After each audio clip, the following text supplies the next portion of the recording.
Hi, good evening to everybody out there. We're excited to do another installment of our webinar series. My name is Elton Lin. I have some colleagues, some partners in crime with me today. So excited to introduce you to them, and or I guess introduce you to them. Again, that is the correct pronoun. And then dive into our content for today. But if you again could go on to the chat and let us know where you are calling in from. Again, as always, excited to actually have again consistently into our webinar people from all over the US. If you can go ahead and just list off like what part of the world you are from. SF Bay Area, fantastic. Just go ahead and post on the chat. That'd be terrific. um, Santa Clara, I'm in an office in Santa Clara, so you can certainly come down the street if you'd like. Terrific. Cupertino, more Bay Area, fantastic. A lot of Bay Area people. um, Thank you for letting us interrupt your dinner time. Temecula, love Temecula.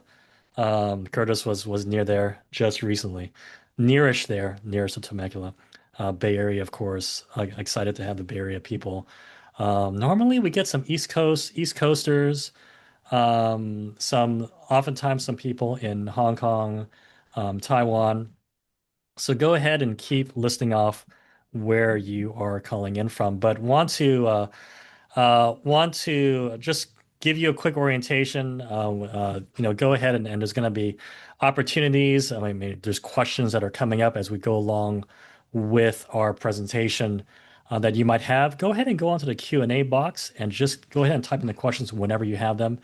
Anna, our trusted compatriot here, will come back at the end, and Anna will help us make our way through as many questions as we can. So go ahead and post them whenever you're ready, and then we'll enjoy them all together. Before Anna ducks out, Anna's one of our marketing managers on our team. Has been an awesome partner in crime with the webinars. But then I also want to introduce Curtis real quickly.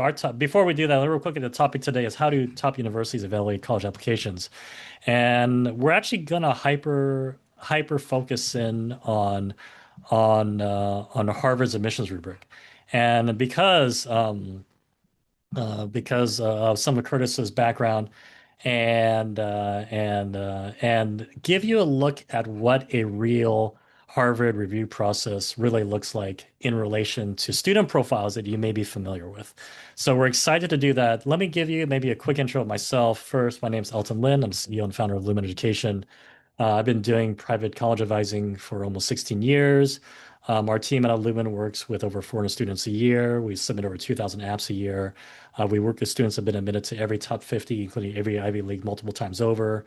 Our internal admit rate to top 15 schools is anywhere up to 7x the national average, and been fortunate to have been profiled on some media outlets over the years, and excited to lend whatever expertise I have to this conversation. I want to introduce Curtis, and also give Curtis an opportunity to introduce himself before we launch in. But Curtis is an educational consultant on our team. It's been a joy to have, not just for his expertise that he adds to our team, but just also his extremely optimistic and aspirational personality, and he just really loves students and wants to see students be successful. I mean, I feel like we put in a lot of time and effort to really try to craft a team that we're very proud of, and I'm really proud of the fact that Curtis is on our team, and that we get the opportunity to work together. I'll give one quick bit about his background. Graduated from Williams.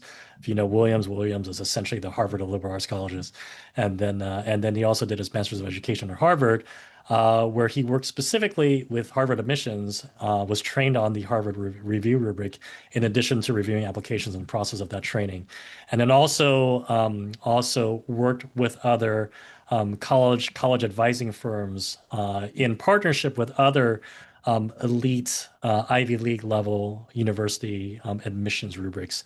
So Curtis has an extremely vantaged perspective, having had first-hand glimpse into all the extremely selective university admission rubrics, and including and especially at Harvard.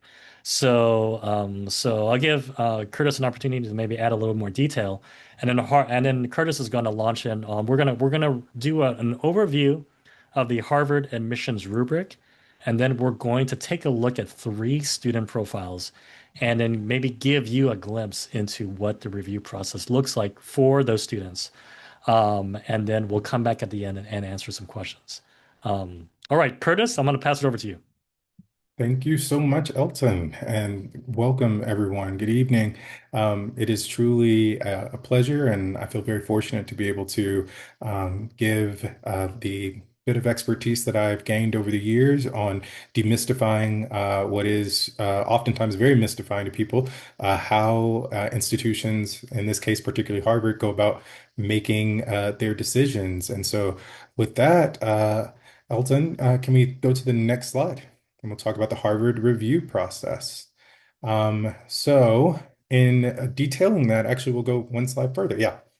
And there's two steps to understand the Harvard admissions landscape. And so in doing so, we will pull back the curtain on the actual review process. So it's not just a singular decision that's made by one individual. It's actually a rigorous two-stage operation. The first stage, as you can see, is the first reader.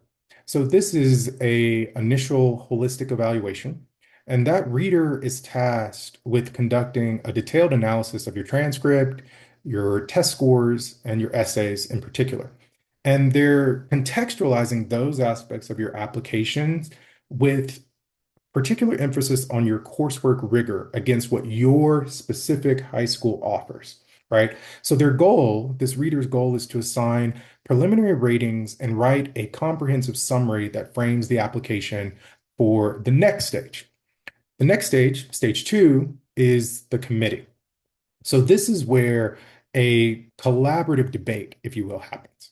So they review files, oftentimes putting heavy emphasis on that first reader's summary, and they collectively are having a main goal, which is to ensure fairness in the admissions review process. But they are also looking for something in particular. And what they're looking for is that amorphous aspect of institutional fit.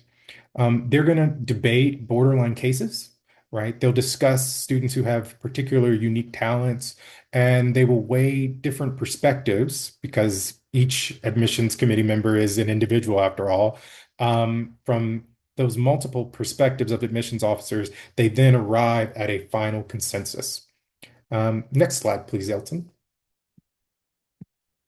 So, when thinking about that, the admissions officers are reviewing not just one metric, but they're reviewing along six distinct components. And every second actually counts in assessing those six distinct components.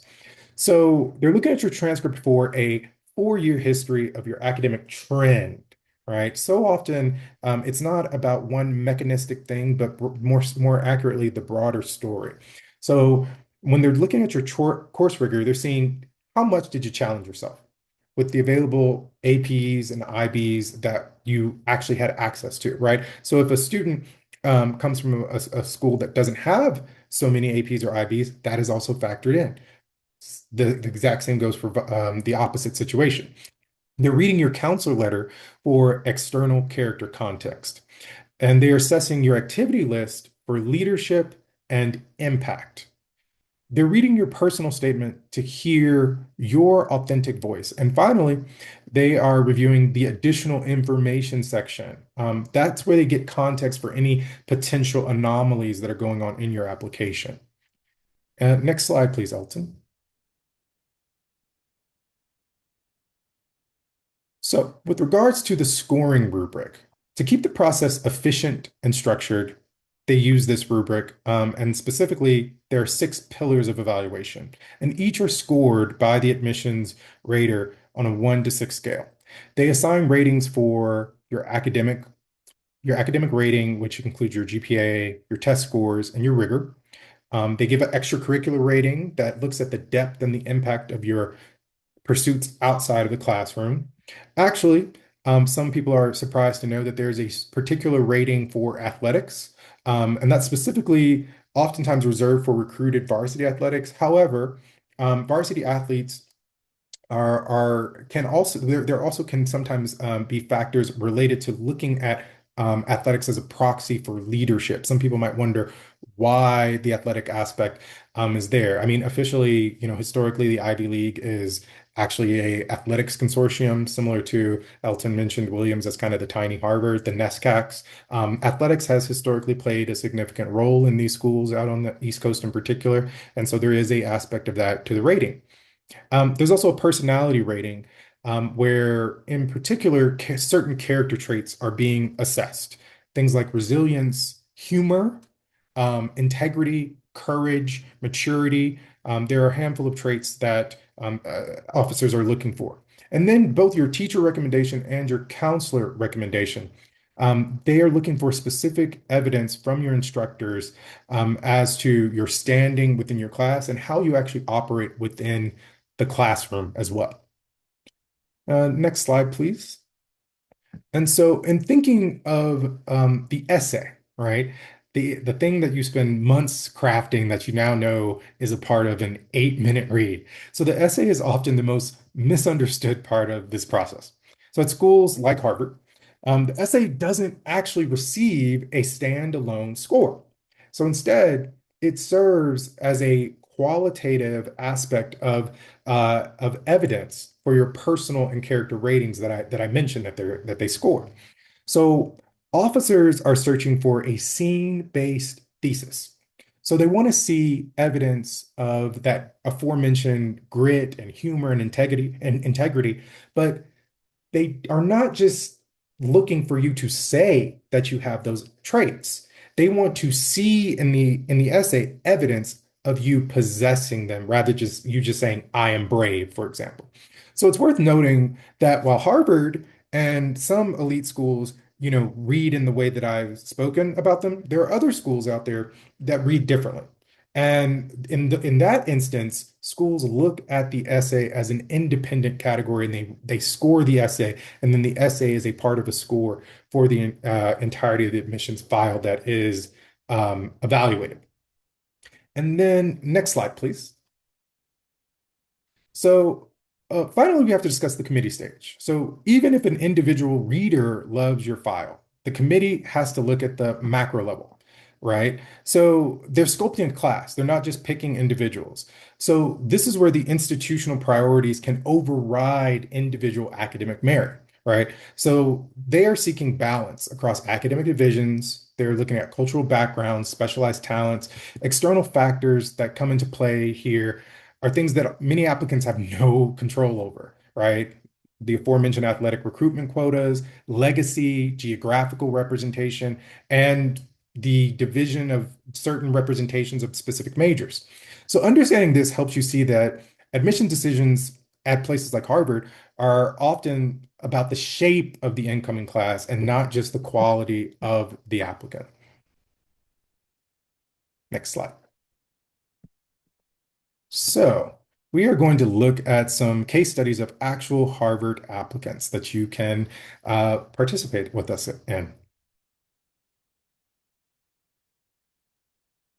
And I'm gonna jump back on with you, Curtis, if that's okay. So let's take a look, shall we? So we have three students that we want to share with you, and we can dig in a little bit into their profile.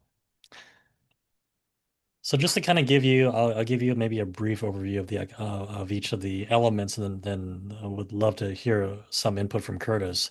But obviously a weighted 4.59, nine total APs.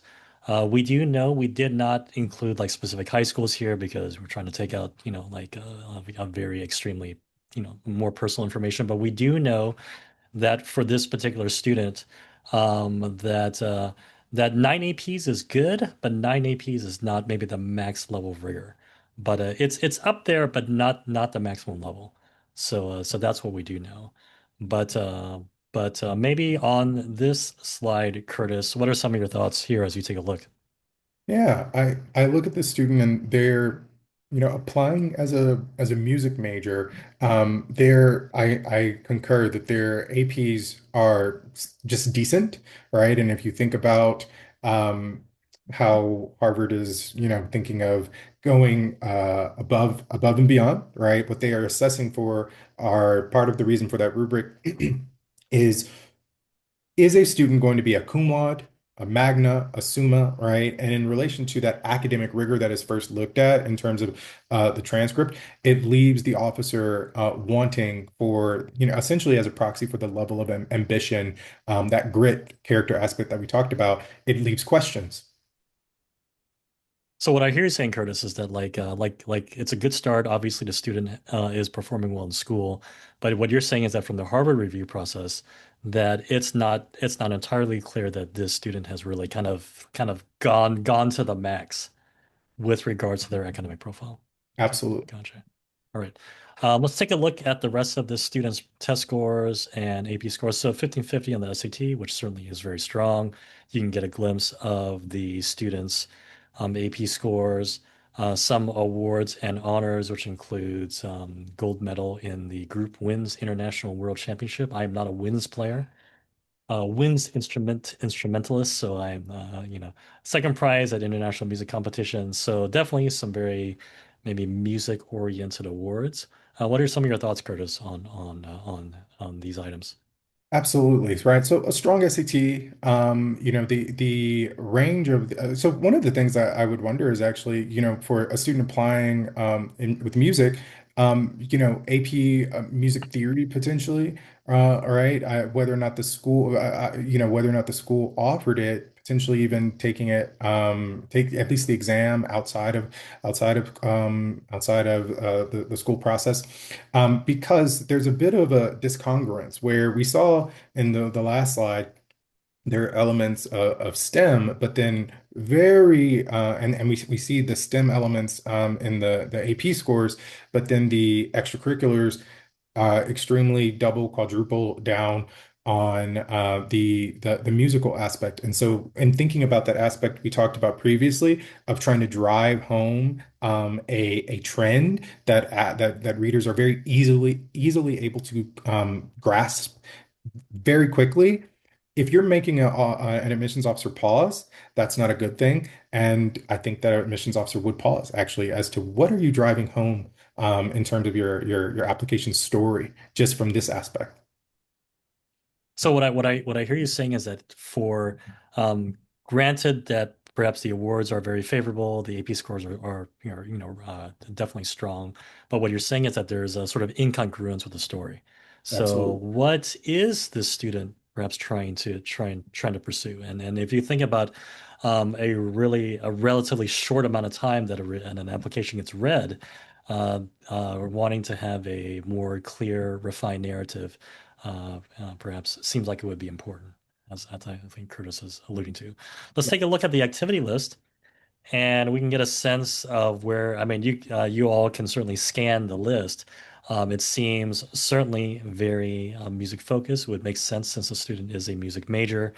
There may be one high school environmental engineering team member, but otherwise, it looks like it's very music focused. What are some of your thoughts here, Curtis? absolutely, right? So a student who is so, I mean, this takes it from doubling, like I said, to absolutely quadrupling. And I think that you would have to, it actually further exacerbates that incongruence that we were speaking about. And I do think that part of what that Harvard looks for, there's this debate between generalist and specialist. You hear that at times, but a good liberal arts, a strong liberal arts student with intellectualism that shows some semblance, right? Because we talk about impact, right? That's one of the criterion that we spoke of, and this is an activity list that doesn't that speaks not at all to, community impact. It's just absolutely leaning into the musical aspect. And so it actually creates a impression of a student that brings up questions of institutional fit relative to what the rubric calls for. Right.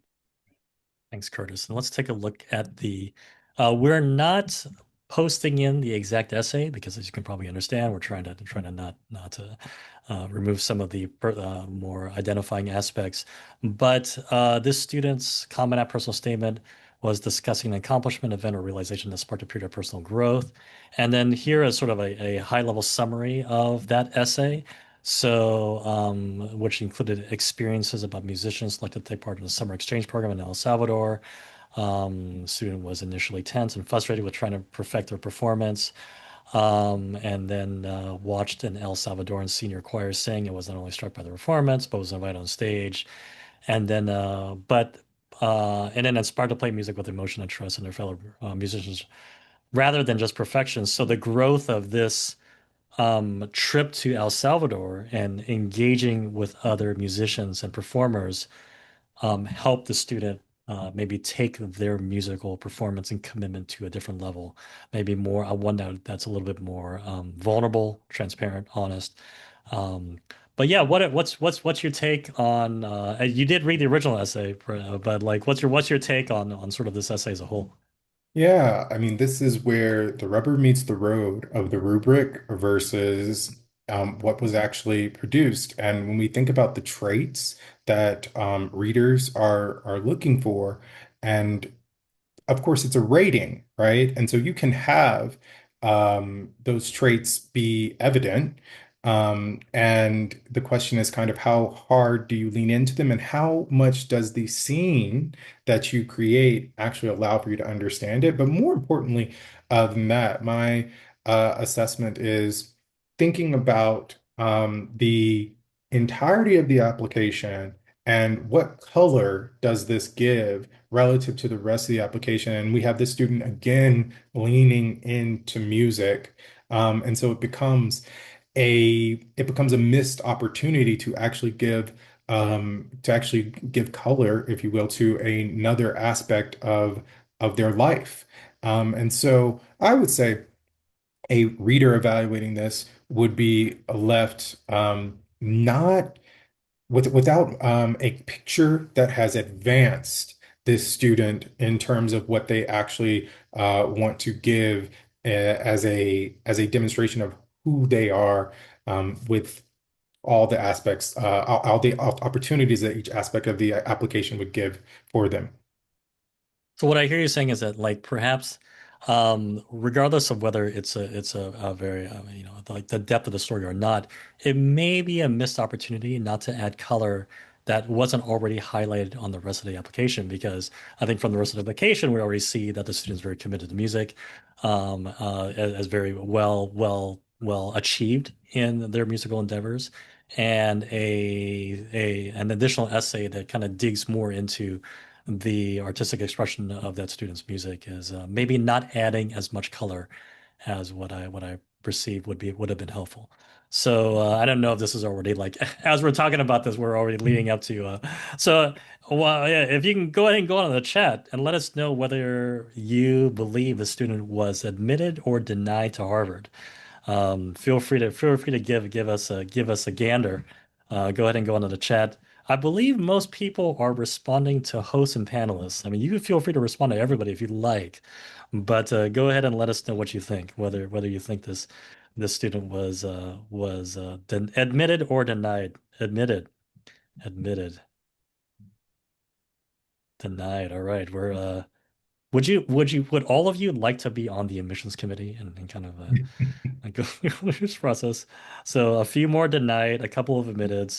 Um, Thank you for sharing your insight. Yeah, admitted.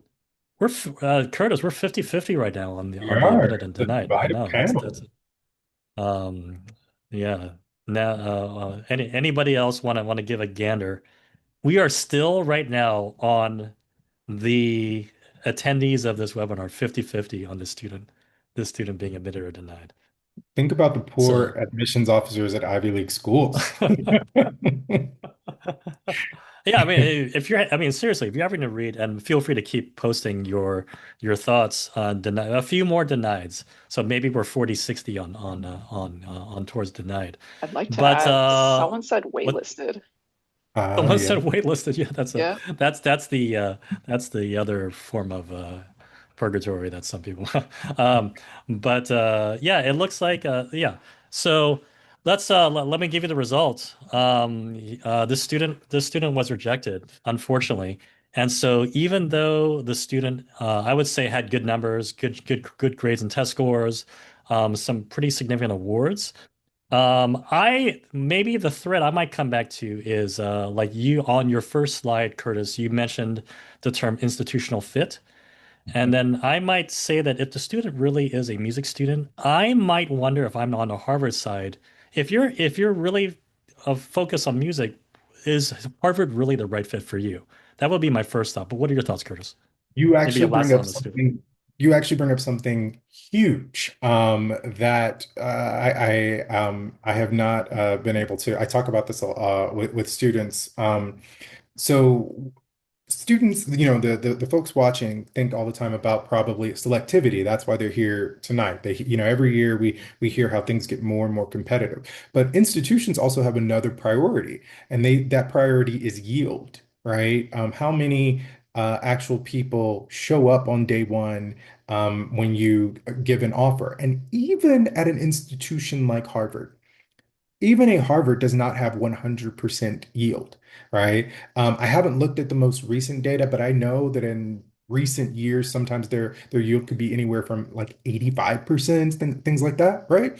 And so if that's Harvard, that's pulling essentially, if you were grading it a B, what happens when you get down to Georgetown or University of Wisconsin or things like that? And so if a student is really interested in music and there becomes a question of whether or not they would truly be happy because the academic offerings, it's not a conservatory like Juilliard. And so it becomes a real question of, when we talk about match and fit, that's part of what this rubric is speaking to, and that second stage of the committee where they're talking about institutional fit. Awesome, awesome. Thanks, Curtis. Let's move on to the next student, and we'll take a look at their profile. Grades and test scores 3.92 unweighted, 4.45 weighted, 13 APs. We do know that this is close to the max rigor. Maybe the student could have taken maybe one more AP or maybe two more APs, but it's not that far from the max rigor. Senior year, 5 APs, and a very advanced computer science course. Whoops, let me go back. And but overall, academically seems solid. What are your thoughts, Curtis? Absolutely. This is a much harder case than in comparison to the last, because going back to the slides that we talked about earlier, there is a drive, more of a narrative that's being driven, and the academic rigor is higher. I'm certain that a officer would note that while they have pushed that rigor almost as high as they could, that they could have done a bit more.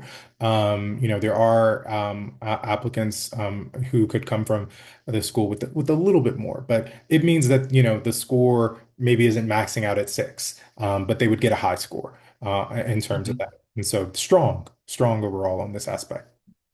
All right, got it. Let's take a look at the litany of AP scores that we have here. So, certainly quite a few, and scored strongly in the overwhelming majority of AP test scores.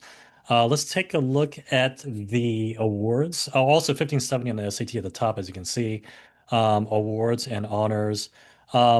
Did take the National Computing Linguistics Olympiad exam and did rank 11th in North America. So did score very high. Did qualify for the International History Olympiad, which also is very very selective. You're talking about the top, 2 to 300 student history performers, high school student history performers in the world competing, and this student scored seventh place among that group. Had some, I think, some high school faculty awards, National Merit semifinalists, went to a National Quiz Bowl tournament, scored 28th. I would say not as shiny as the first two, but not bad.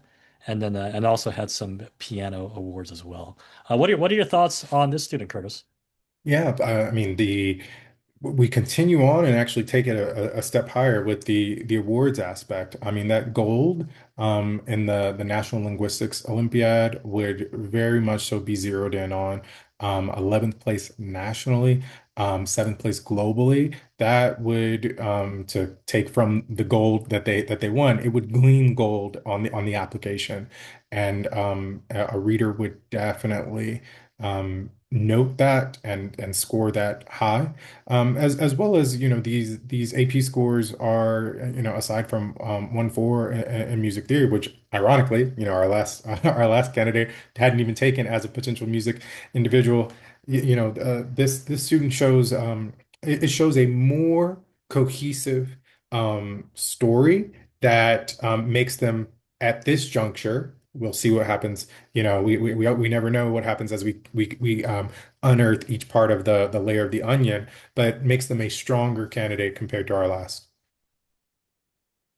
All right, let's take a look at the activities list, and you can see some of the club and competition team memberships that the student had.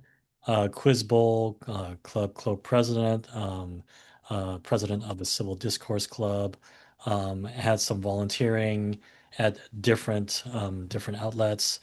Had a few other a few other types of activities, including music, some sports, high school linguistics, a few things here, maybe, and then there's a little bit of an additional. Let me come back to this. And there's a on the additional activities. There is he did some this student did some independent research, Spanish Honor Society, varsity athlete for 3 years. So let me kind of come back to here. And Curtis, what's your kind of Yeah. what's your impression of this activities list? Yeah. So first, we see that a positive aspect is that the leadership, the co-presidency and the presidency of civil discourse are high up, right? Because the just naturally we know that the I tracks and goes for the most salient things at the top. But then that creates a question around what do you wish to highlight, in relation to the order of the activity list, and having when we think about that leadership aspect that Harvard in terms of its institutional fit, is looking for volunteer TA and volunteer mechanic. When, for example, there are other aspects where he has done 4 years of being an associate principal, or aspects that relate to potentially giving more color again to leadership that could have been included in here potentially. It does make one question why the list is organized in the manner that it is. And so I think what I hear you saying as well is that like you are looking at the order. And I think sometimes and this is the actual order of the activities that are listed on the activity resume list. So you're saying that there is sort of the order of the activities isn't telling maybe a coherent story That's right. about the students' activity involvement. Now, I think the Quiz Bowl, Discourse Club, leadership at the top is a good start, but perhaps the contour of the rest of the activities list is, and maybe one might wonder if the student is a history major, why would the independent research work be listed on like additionally at the end and not as a more primary activity on the main list, right? So, Absolutely. okay, all And right. their athletics aspect, right? Mhm. That is also that, knowing what we know about Harvard, being a varsity athlete for 3 years and then having that be additional, that is also quite a question. Okay. All right. Let's take a look at the essay. This student's main common app personal statement was written about the game diplomacy. If you're not familiar with diplomacy, I've never played it myself. I've learned about it through students' essays actually, but uh, but it's this group online game where people play, explore as mentioned, cross-national alliance systems at the turn of the 20th century. Student was fascinated by the game's core focus on human interaction, empathy, and negotiation, and connected that gameplay to the student's love for human differences, and then finished the essay with, real world diplomacy does differ from the game in that a diplomat must serve the public, not themselves, and concluded that they also must have responsibility to serve their communities. I also have read this essay, and I have my own opinions on this essay. But yeah, what are your thoughts, Curtis? Yeah, I heavily think that this is at the end of the day, it's a personal statement.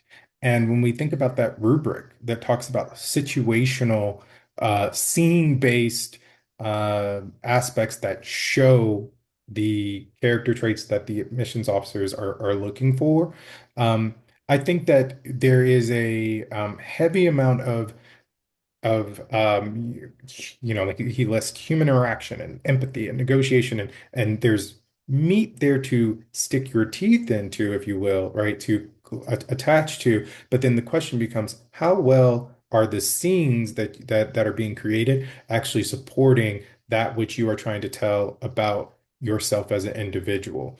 And if you look at the last sentence, he talks about the internal of having a responsibility to serve communities, and fulfill responsibility, as opposed to something that's actually being done, to effectuate those things. Hmm. Yeah, and maybe just to since I've also read the essay, just to maybe give a little bit of context. I thought I thought the start was actually interesting. I thought the use of the game diplomacy does give a little bit of a glimpse into maybe hobbies that wouldn't normally be expressed in other parts of the application. It does have the opportunity to be a very human moment with regards to kind of delving into some of the students' outside activities. But I do feel like by the time I would concur with Curtis that the personal statement invariably needs to be very personal, and it did feel like the personal statement was making more lofty assertions, was making more sort of like a distant and static assertions than it was making giving the reader. And I liked your term that you use, a scene-based thesis, like like really giving them a visual glimpse into the story of the student, which I think was not as clear from this essay. So yeah, please. Obviously, I think a little definitely a stronger candidate from number one. Go ahead and let us know. We already got one. We got a Wow. quick one in. Um, so I appreciate it. Yeah, admit it or deny it. Please let us know. All right. I appreciate it. Since Paul, you did a message out to everybody. I appreciate everybody's. Again, also Curtis, pretty 50-50 right now. Very, I think very. we would both agree that this student, Paul's coming. Paul, I appreciate Another it, way. Paul. Yeah, yeah. I So, mean, yeah, the topic of diplomacy is very different, right? That is not mhm, the necessarily the norm. It's intellectual, a high level. There were good mhm, grades and a global award, and mhm, as well as national awards. I mean, definitely, I can understand why people are torn. Yep, yep. So, pretty 50-50. It might lean a hair towards admitted. Yeah, So, anybody else? All right. So unfortunately, the student was denied, and I do want to come back because I have I'm a maybe a just to give a little bit more context. I do feel like the the personal aspect of the overall package of the student was hard for I think more challenging for the student to express themselves via the essay packages. And I do feel like when you talk about students who are applying into this level of school, you're talking about students who actually all have amazing grades and who all have maximum rigor at the schools that they went to.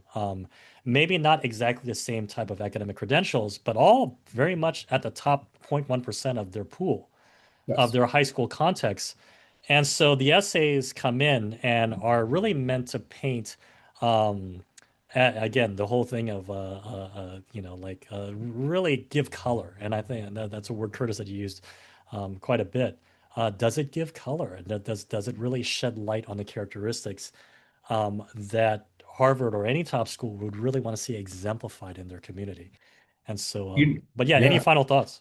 I do actually, before we pivot to our final student, I will say that while I won't reveal where these two ended up, I will say that they ended up gaining admission to quite good top schools. I'll put it Correct. that way. We're talking top schools, and so that further kind of underlines the reason for this webinar, where this webinar is focused on Harvard and its rubric, right? But a student, we absolutely do not wish to give the impression that these are not strong candidates that could be an institutional fit for another sort of top university. But that actually, what I think this is driving home is how, because these students are not weak students, and other schools absolutely saw their strengths and admitted them on those strengths, but that certain schools actually are looking for certain things.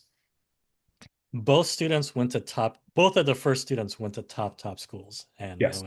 so, okay. All right. Super. Last one. And I don't, last one, I feel like we've set ourselves up for what the result will be. But all right, academic 4.0 unweighted 4.35. In this case, probably a slightly lower weighted GPA than the first two students, but 13 APs. Again, in this student's particular context, it's very close to the max rigor. And so 5 APs during the senior year. The only mention of the linear algebra differential equations is that you do know that the student finished Calculus BC earlier in high school, moved on to the engineering series of calculus. So that is important as it relates to the student's pursuit of wanting to be study computer science. But yeah, thoughts, Curtis, on this student? Absolutely, right? Like even though this student necessarily in terms of their GPA might be a little bit lower in terms of that rigor aspect, right? They were maxing pretty much as they could. And when we think about that, it shows that the it isn't just GPA, but it's also the rigor. And they were being rigorous. Yep, absolutely. So, okay, and let's take a look at the AP scores. Obviously, put some pretty stellar AP scores, got fives on everything. Um, Taking a look at the awards, top 24 finalists, USICO, USA Computing Olympiad, which is I would contend is a big deal, right? So you get Absolutely. a if you're a finalist, if you're a USICO finalist, you get all expense paid trip to the training summer camp to prepare you for International Computing Olympiad. You're essentially the top 24 computing problem solver among high school students in that particular year. So that's great. Eagle Scout, AMC 12, Distinguished Honor Roll, if you're familiar with AMC math competitions, High School Mathematics Department Award, top three math student in that student's high school, and then first, second, and third places at state regional programming competitions. So yeah, seems pretty strong. What are your thoughts? Absolutely. I would concur with everything that you said. The one thing that I would think about is from the high school level mathematics department award relative to the first, second, and third places at the state and regional programming competitions. When we think about kind of level of not necessarily impact, but level of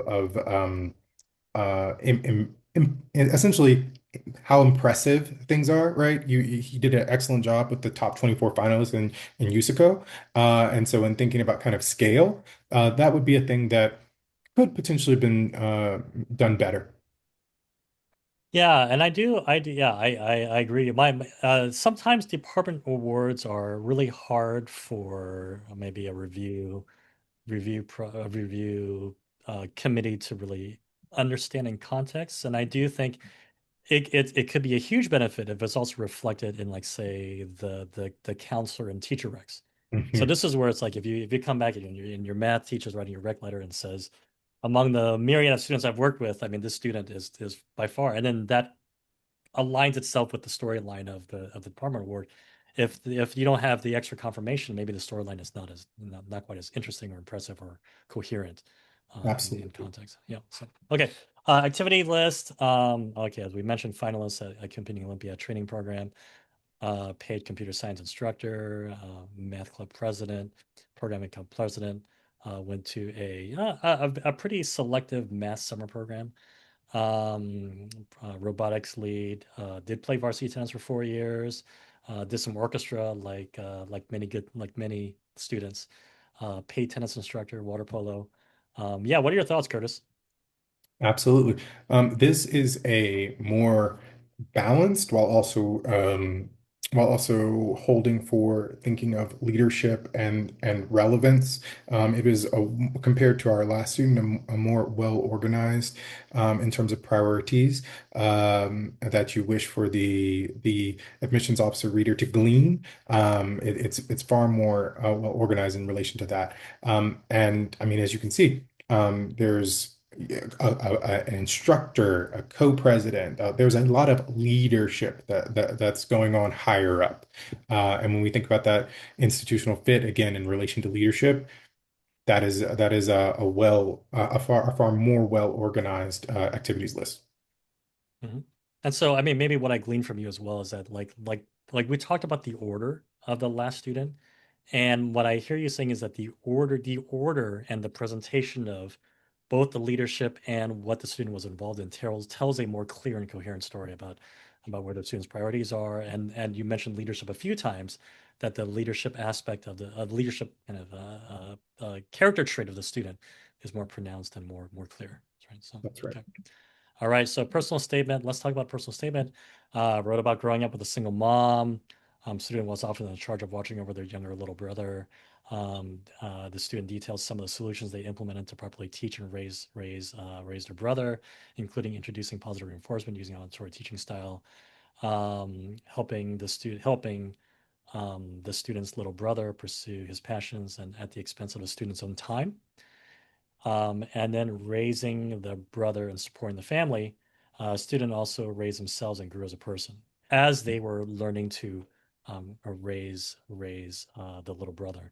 Learn to persevere through tough situations for the sake of loved ones, and to take great care in handling them, as even small details can have big impact. All right, Curtis, what are your thoughts? Yeah. When we think about We the already got a response about whether the um, student was admitted or denied.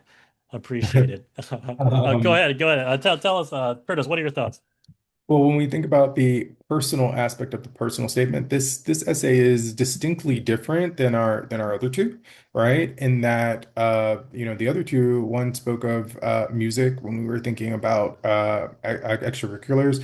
The other, we saw had a bit of missed opportunity while being an intellectual, didn't get at, this particular essay, we're learning about what's going on in the home. And from what's going on in the home, we learn specific scene based, right? He talks about the solutions that they implemented to properly teach and raise their brother. So there would have been, and then we have, if you actually look beyond what we've highlighted, they give the scene based aspects that demonstrate how that was able to occur. And so in relation to the rubric, this is more aligned than the other two candidates. So maybe perhaps maybe the two things just to pull out from what you just said, scene based, so that you kind of give like some very visual pictures into the student's life. And maybe something you're alluding to is that this does add color, that like the rest of the application is very academic. There's some achievements, there's some high scores, but this picture of the students learning to raise their little brother is a different color to the student's overall profile, and that gives a good glimpse. All right, we're running out of time because I want to get to questions. What do you all think? Admitted or denied? or waitlisted. All right, we're getting so far 100%. I appreciate here, Paul, because I know you. I'll just, but yeah, yeah, it could very well be denied for CS, but admitted to something else. Um, and so, but yeah, so far, I appreciate everybody's. I appreciate, yeah, I appreciate. We're like 98% Yeah. admitted. Yeah, yeah. So, um. Ooh, there's a last part of the essay, but I think we got it. We'll save it. This student was accepted. Applied early, was deferred, and then admitted on the regular round to Harvard. Um, and yeah, I mean, I might reemphasize maybe the points I mentioned earlier with regards to the obviously very, very strong academic. The USICO finalist does matter. But really, the rest of the personal statement was very personal, and I thought it was a very, very, very good glimpse. Curtis, what are your thoughts?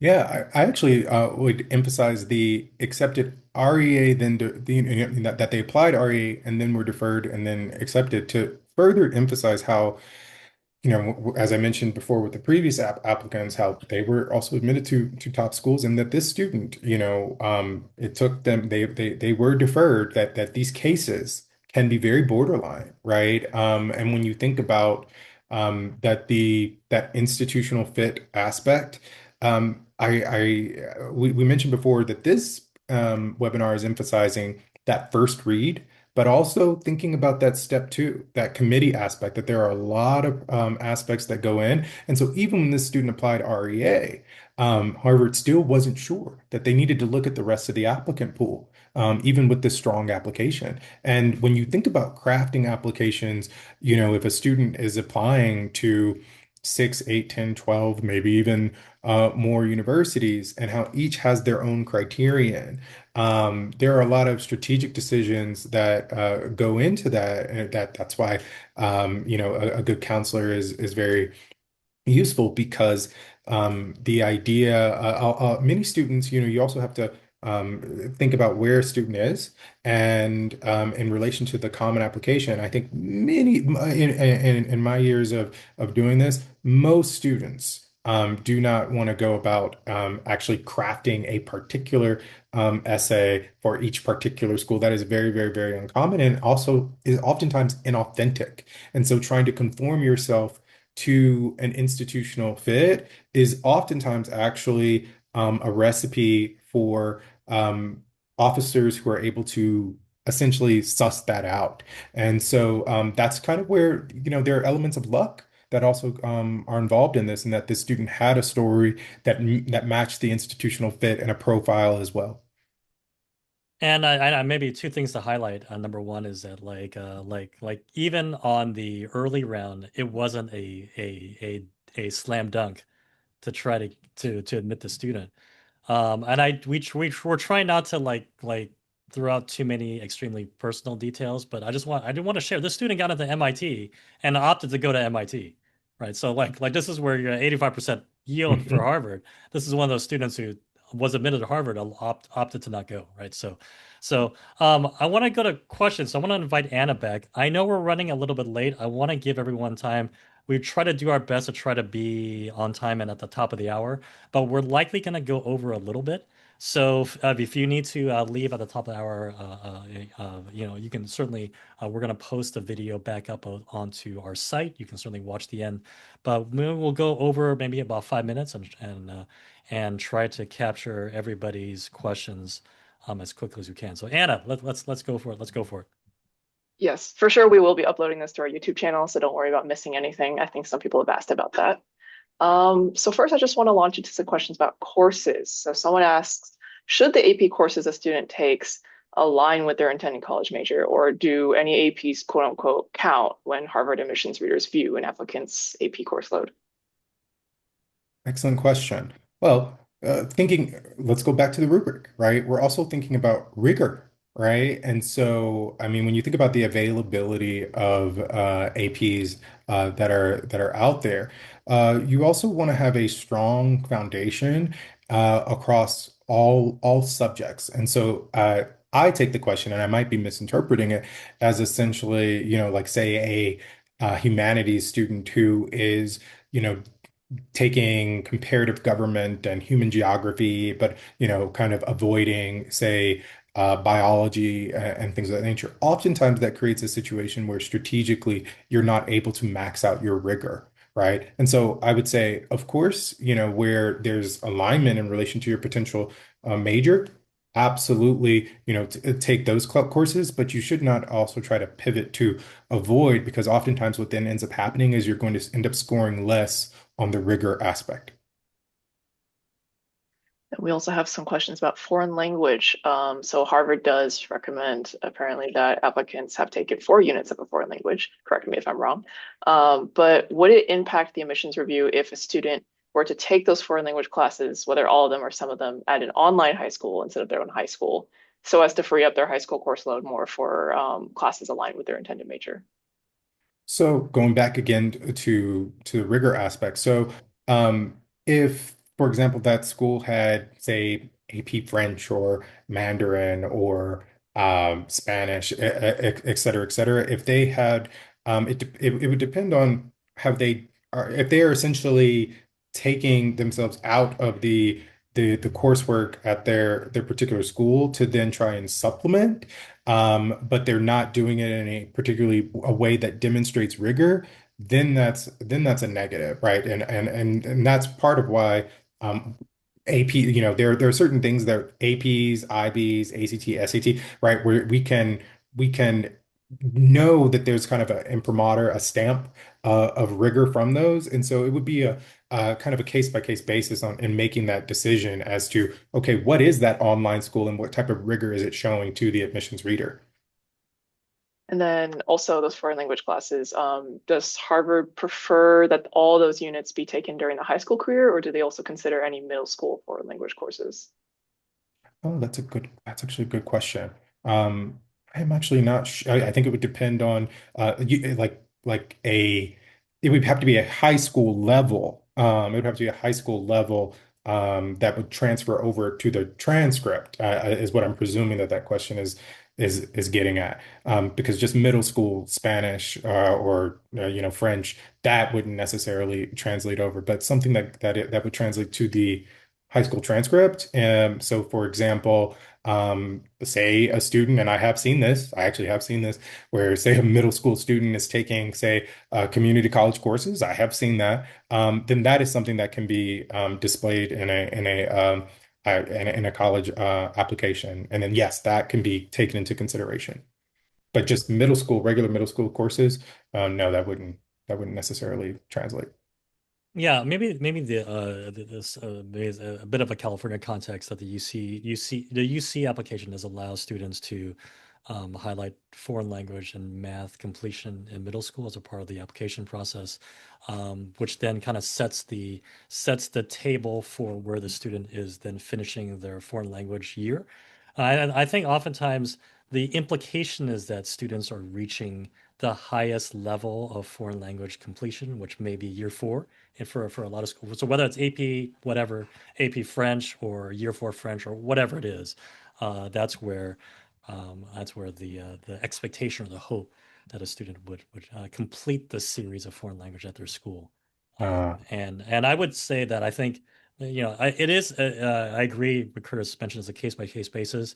The preference is to complete at your school because it's a cleaner, it becomes easier for the reviewer to not have questions about the completion level for the student.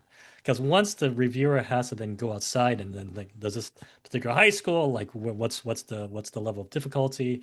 Like, once they have to think more, I mean, I don't want to put anything, I mean, maybe that could be, if you have to get them to think more, then that becomes a little, it's like it's friction or a speed bump.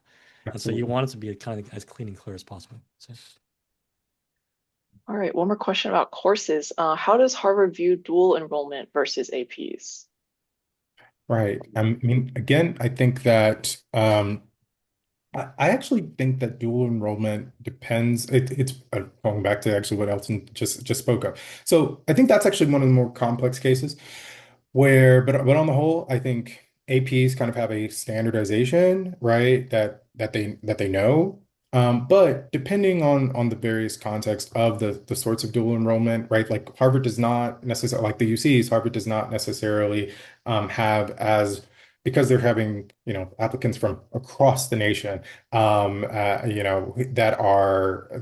come from an array of different contexts. It more so just makes on a much slighter scale, makes them have that friction, that bump, if you will. And so it depends, right? Like if you are, like I said, community college, if it, or potentially, I've even had students who have had dual enrollment at their satellite campus of their local state flagship, even, right? That gives a certain caliber that has less friction, mental friction, if you will. But if your school has APs, I think first starting with maxing out that AP curriculum is where I start. You start with.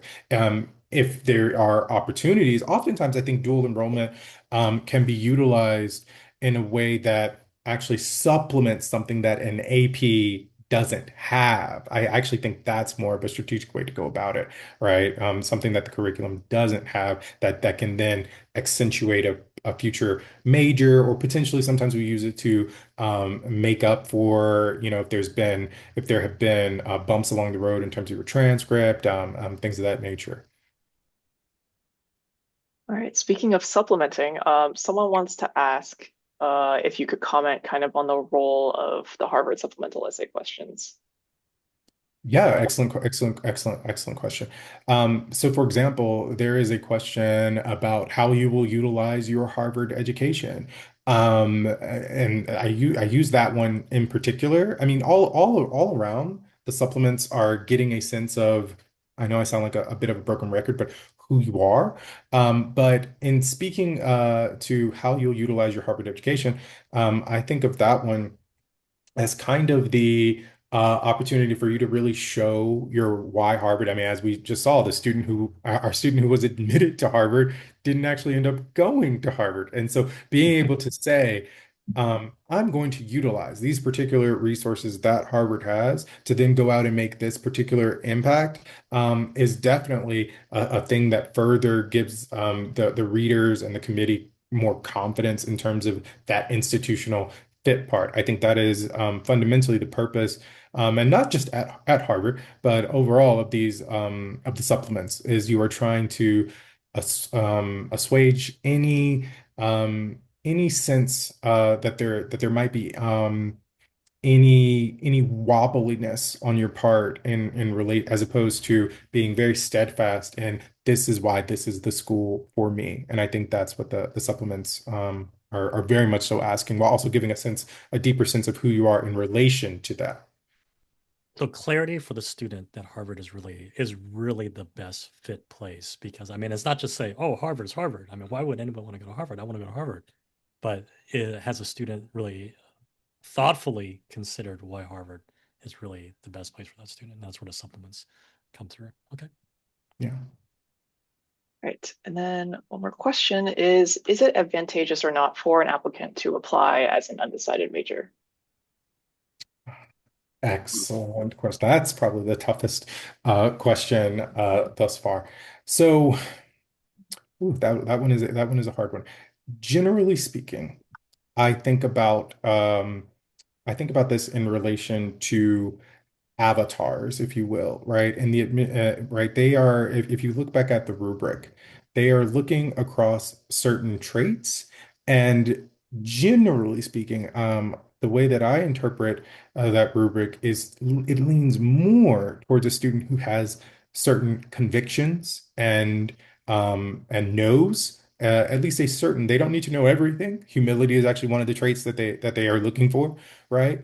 However, a student who, if you think about making the case, if you will, like what we were just talking about in the aforementioned question about why Harvard in particular, right? To make that case without a particular commitment to a certain major, it just becomes harder. It does not mean that it is impossible, right? But it does become a lot harder. Harvard has so many resources. There's, history of science. There's the particulars, of to take all of the amazing resources that are there and not be able to choose, one thing to be able to focus on. While understandable because it's like a smorgasbord, you're like a kid in a candy shop. On the other hand, I think that's actually part of the generally can be part of the process because if not, the question that I would then have is the avatar, right? The imagine like a bubble that is like a mini version of your profile comes out of the head of the reader. The question that I have is in relation to all of that. Well, how strong is a profile of a student that isn't able to make a case about a specific, amongst the myriad of things that they could study, a specific thing that really animates them? And so, generally speaking, in my experience, um, it is preferable to have developed a profile that leans towards a major, at least when we're talking about a Harvard.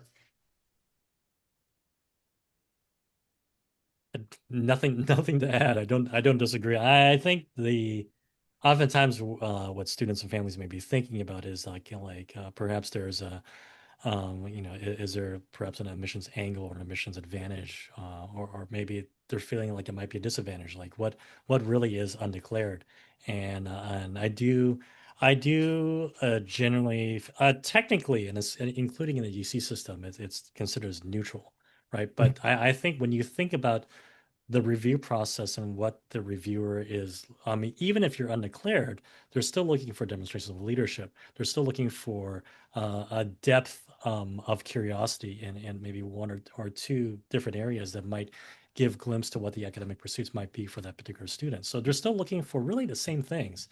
And it may be to where, a student who has really developed I mean, has really gone a certain distance on some of those curiosities might be a lost opportunity if without having, at least you're not declaring that major for the rest of your life. You're just setting a Mhm. trajectory for how your story is understood on the application, and I think that's really really the key thing here.